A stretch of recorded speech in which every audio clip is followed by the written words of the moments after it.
First full day, we started looking for food. I wanted to roll into a restaurant and eat. So we're going all around Shinjuku looking for an accessible restaurant.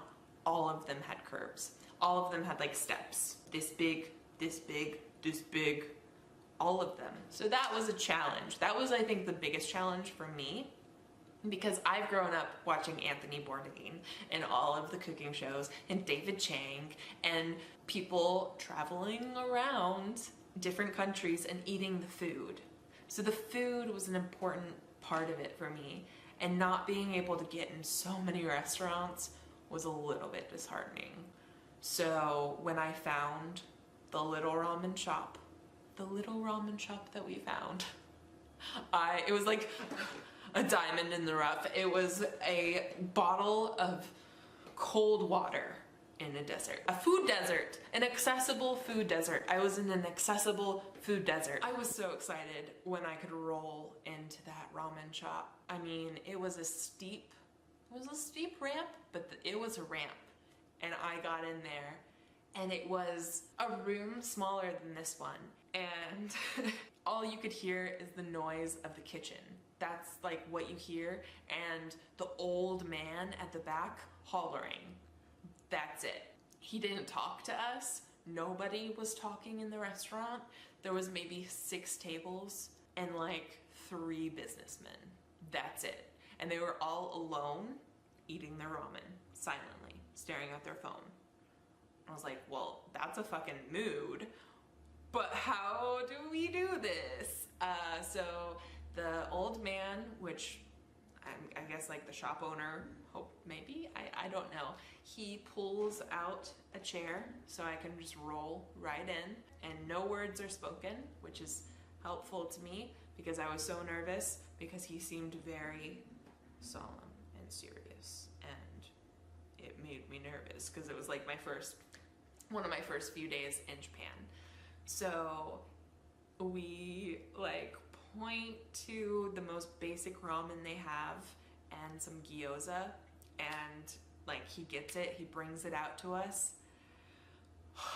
I was so excited. It was eating ramen in Japan. I had found my accessible restaurant, and I was eating like basic poor man's ramen in a ramen shop with a bunch of businessmen.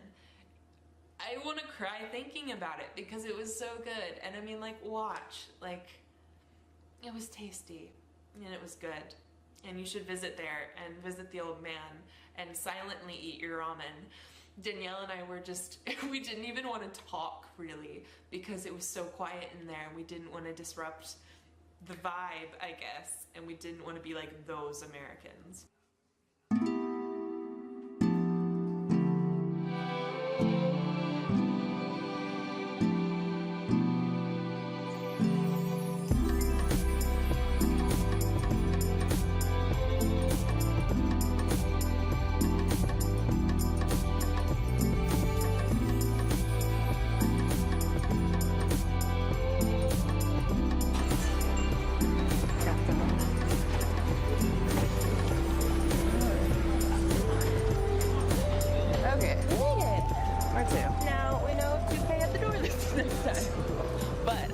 My Japanese to ask for the check.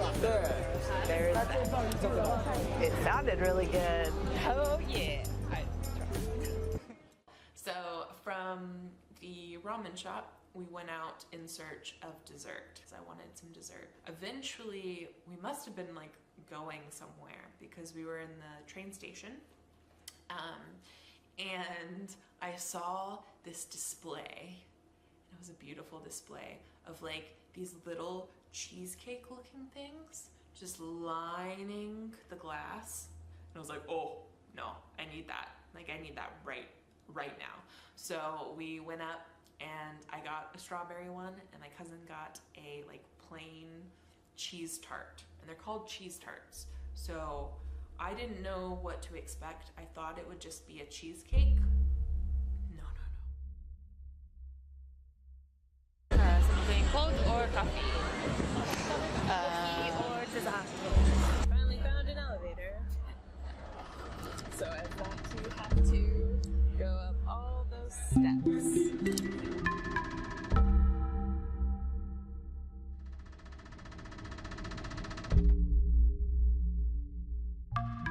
It's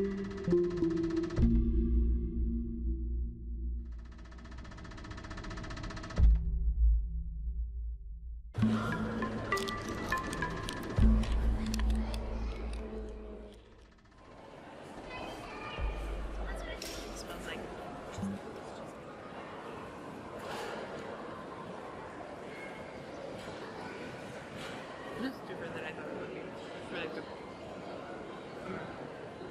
It's really wet. Like, not like cheesecake, but like strawberry flavored melty-ish cream cheese.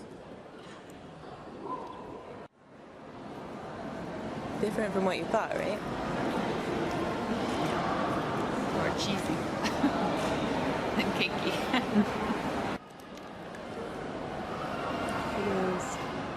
So after we ate our cheese tarts, we continued to just kind of go around.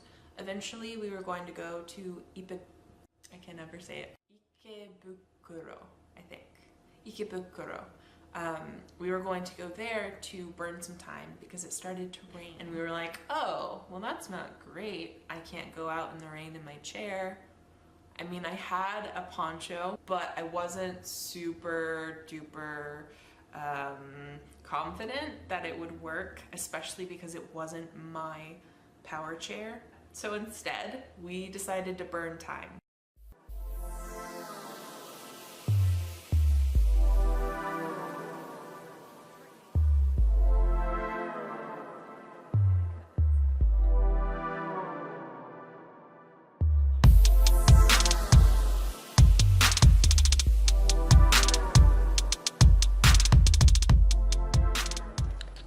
Trying to find somewhere to go because it's still raining and we gotta go somewhere. Gosh, my eyes look.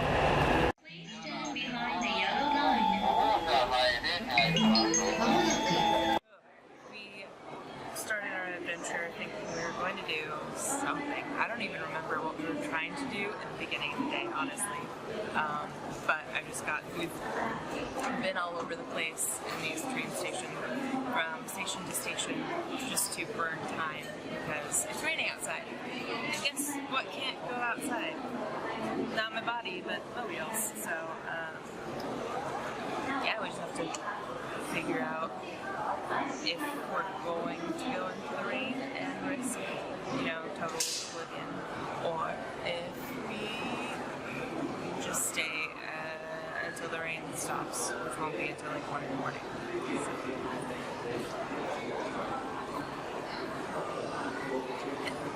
But this is really tasty. I don't know. Maybe not the best plan. We did burn time. We burned a lot of time and we burned a lot of battery power. And guess just who didn't have her battery charger? That would be me. It ended up being nighttime. Getting later and later and later and later. 7 turns into 8. 8 turns into 9. I'm exhausted. I'm in pain. My eyes are bloodshot. Danielle is at the end of her rope. We couldn't go out in the rain because it was raining way too hard. Like, it was pouring down rain.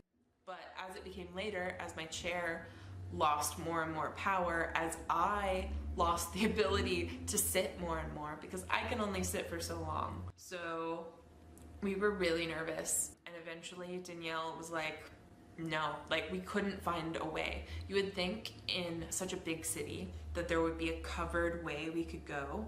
We couldn't find one, and we kept going around trying to find a way to do that, and it just burned more and more of my battery.